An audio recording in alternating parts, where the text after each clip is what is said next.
MMSD teachers worried that the district will be cutting staff next year. I'm Arman Rahman. I'll bring you more on what the numbers mean straight ahead. UW-Madison is under investigation. I'm Tanisha Shaw reporting on how UW-Madison is responding to the Department of Education.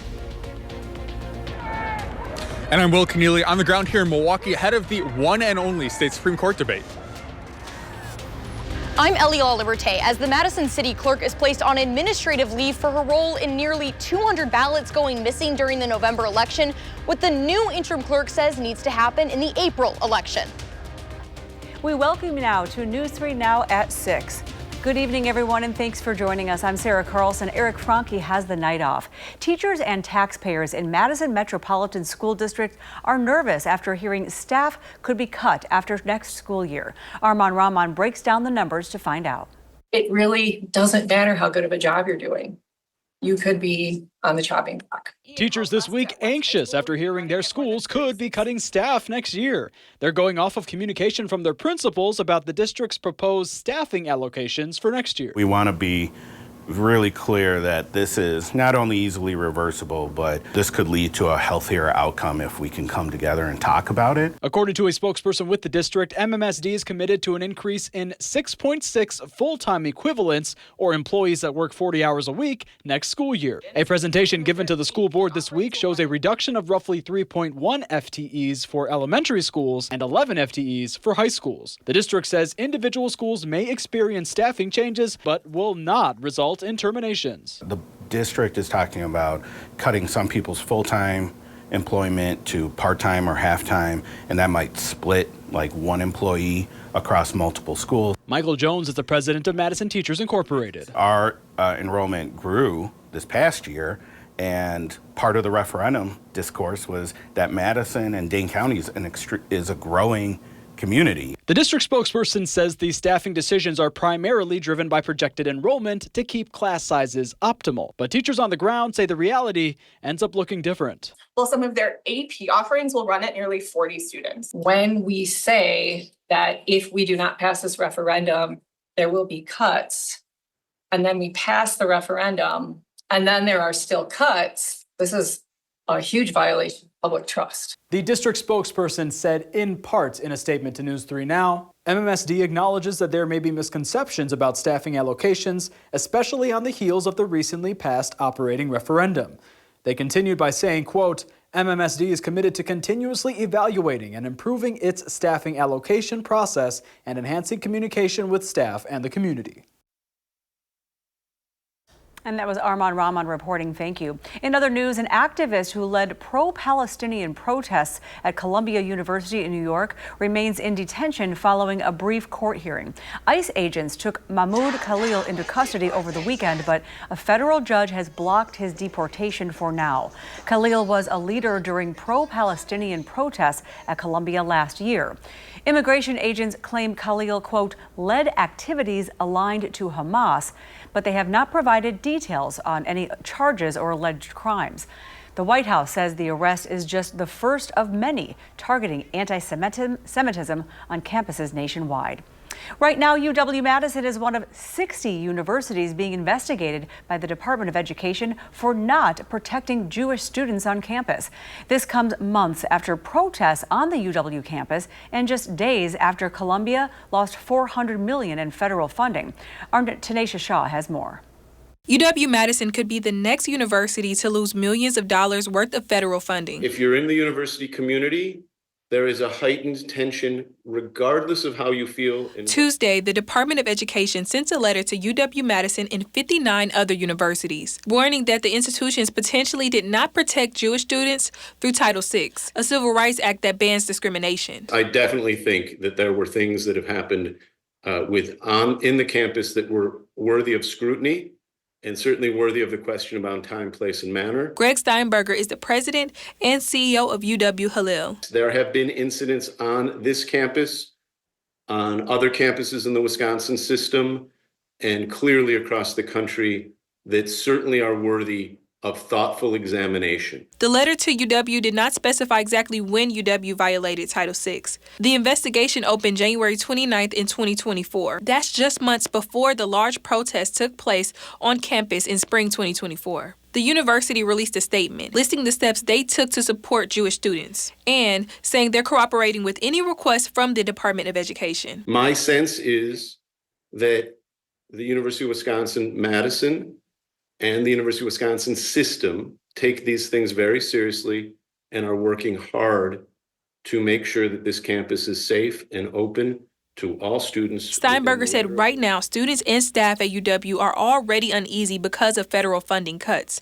But everyone should understand that as of right now, this is just an investigation. Is it possible or likely that there have been violations? I think you'd have to say yes. Do I think that the University of Wisconsin is a terrible or hostile place for Jewish students? Absolutely not. I also reached out to Palestinian organizations on campus, but I have not heard back yet. Reporting in Madison, Tanasia Shaw, News 3 Now. Thank you, Tanasia. And UW-Madison is home to many Jewish students, with more than 4,000, 13% of the undergraduate population. Well, turning to the weather now, a beautiful couple of days here before some possible storms. Chief Meteorologist Alex Harrington is out on the weather patio. No coat. No coat tonight.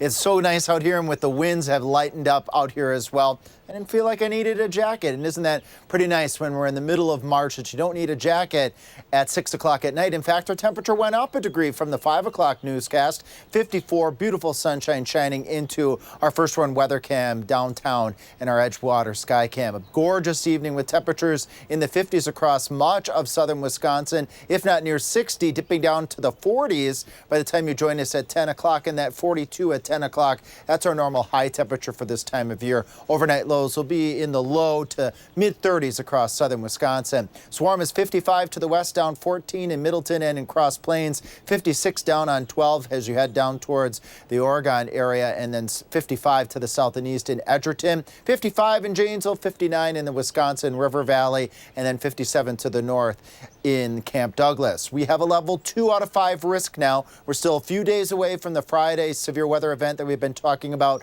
since last week, and this is not something you want to shy away from. 2 out of 5 means business when this is 3 days or the day 3 outlook. And what we're looking at is the likelihood of strong winds with the line of thunderstorms that comes through late Friday night going on into early Saturday morning. And in Maine weather, we'll use Future Track to show you that line moving through southern Wisconsin in a few minutes.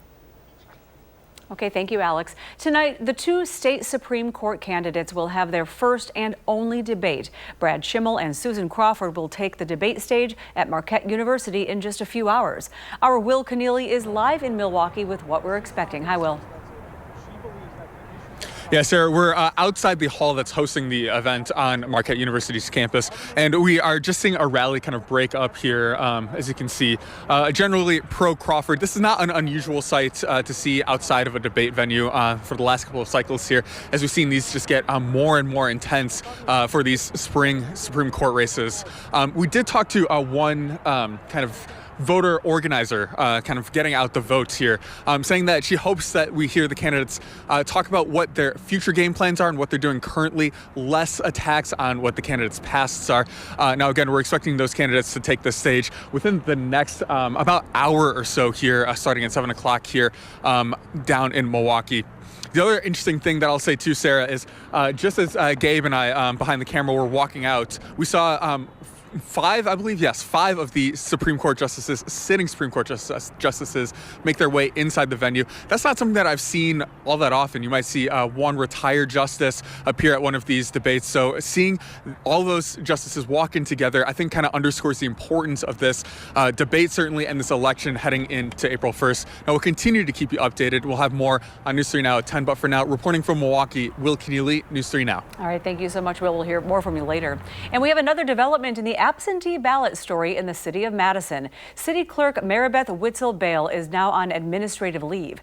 The city is investigating her role in 193 absentee ballots that were not counted in the November election. Our Ellie LaLiberte has been following this story since December and shows us how this move could impact the April 1st election. It wasn't something that any of us wanted or expected. Michael Haas is the city attorney for Madison, but now he's taking on the role of clerk for the spring election. There'll be different initials on their ballots when they get issued.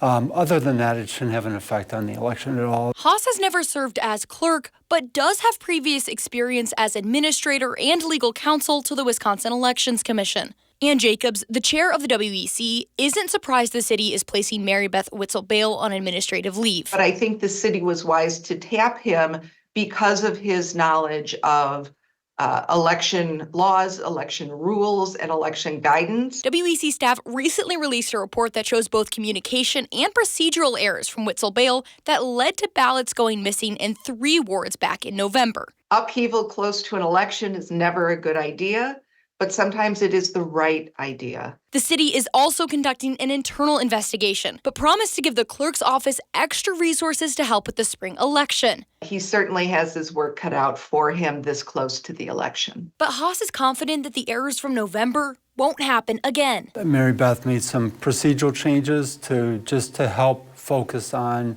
tracking absentee ballots and making sure that the communication is clear between the clerk's office and the poll workers. Although the nearly 200 missing ballots weren't enough to change the outcome of any race in November, Jacobs is glad to see the city taking action. I think that shows a real commitment by the city to making sure that this election runs smoothly, even given this significant road bump. Reporting in Madison, Ellie LaLiberte, News 3 Now.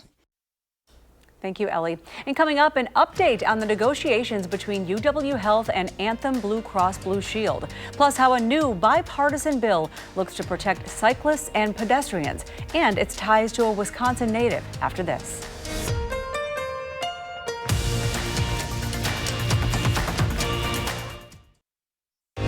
You're watching News 3 Now at 6. Moving forward.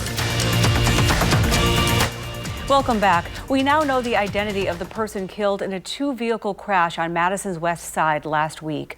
67-year-old Mary Pritchard of Madison died from injuries sustained in this crash. The accident happened near South Gammon Road and Raymond Road last Thursday. 2 children also suffered non-life-threatening injuries. 20-year-old Rayan Bertrand has been charged in the crash. His next court appearance is scheduled for March 18th.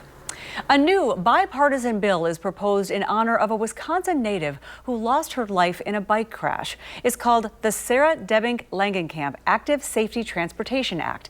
This legislation is named in honor of Sarah, a Wisconsin native killed while riding her bike out in Maryland. Senators Tammy Baldwin and Ron Johnson are helping introduce the bill. It would expand federal funding opportunities for local governments to improve roadway safety. A sigh of relief from many patients tonight as UW Health and Anthem Blue Cross Blue Shield agreed to an extension on their contract negotiations. As News 3 has been reporting earlier, the current agreement was set to expire in April, with many patients panicking over where they would get their care. Now the negotiation deadline has been extended to July 1st. Anthem members with any questions can contact them using the Sydney Health app or by calling the number on their ID card. And still ahead, we're sharing the final details on the loss of the famous New Glarus snowy owl. Plus, looking to get more bang for your buck at the grocery store, we take a look at some of the winners of the food awards. And what can we expect from those storms possibly heading our way later this week? Alex has the latest radar when we come back.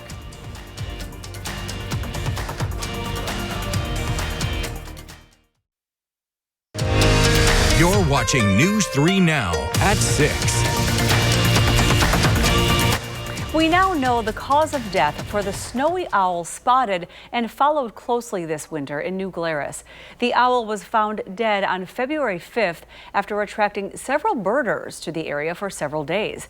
An autopsy revealed emaciation and numerous intestinal worms impacted the bird's nutrient absorption. That was hard to say. Bird flu, though, was tested but not detected. And we're warming up things for the next few days with storm chances. But first, this man wants to know. This is the guru from State Street. Hey, Alex, how's the weather?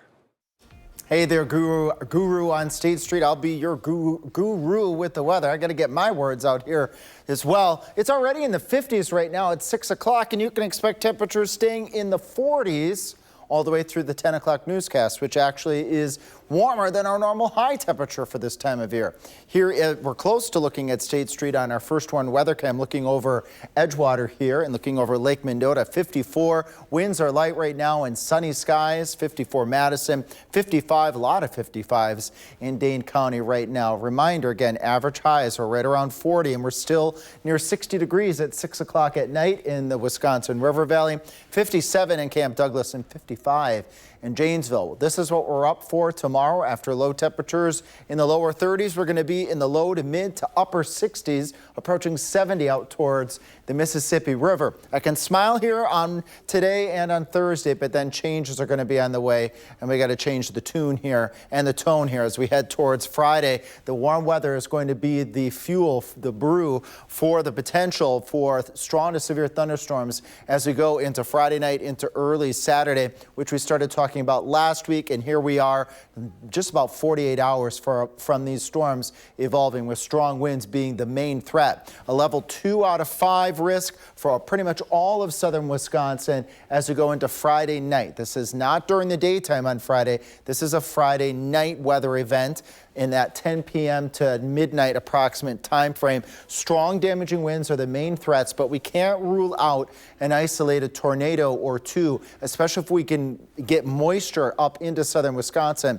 Hopefully that's not the case. Hopefully the severe weather threat remains largely at bay and we just have more of the garden variety storms. We could use the rain, not the severe weather, but right now it does look like a line of thunderstorms rapidly moves into southern Wisconsin by the time we get to 11, 12 o'clock, stretching from Richland Center to Mineral Point to Madison to Monroe and Janesville. There's a bit of an arc, a linear shape, a line-like shape here to this line of thunderstorms that usually means strong damaging winds are the main threat. But as quickly as they move in, they exit the WISC viewing area as we head towards 2, 3 o'clock in the morning, with a few lingering showers behind on the backside of the weather system.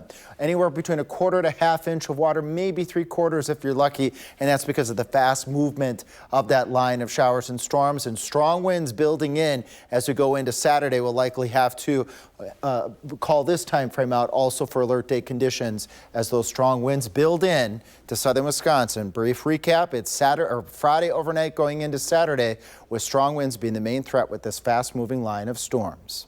Well, to help shoppers get more bang for their buck at the grocery store, we have some ideas for you. Editors at the food blog Simply Recipes evaluated nearly 400 products, all under $20, based on taste, texture, and affordability. Some of the best new refrigerated go-tos: Kroger limited edition chili cheese bratwurst and Hormel Black Label oven ready thick cut bacon. And coming up in sports, Wisconsin's terrific trio, the history 3 Badgers made, and which award is coming home to Madison soon. That's next on News 3 Now.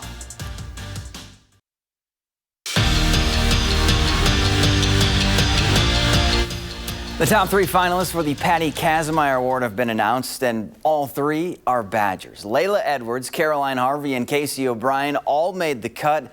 And let's put this in perspective. This is like if all 3 Heisman finalists came from the same school. That's how good Wisconsin has been this year, and it's just the second time in the history of the Patty Kaz that all 3 finalists are from the same team. Meanwhile, Wisconsin won't find out who they'll play until tomorrow night, but regardless of who they'll face, it will be the last time this senior class will skate at Le Bon, a place that will always be special to this group. And Saturday afternoon, the Badgers plan on soaking it all in. All the great memories I've had here, they just all come together, and I'm going to look back on Le Bon and all the fans. And I mean, it's a privilege to play at Le Bon every day, and I haven't taken it for granted. And it'll be an emotional game, but I'll definitely leave it all out on the ice.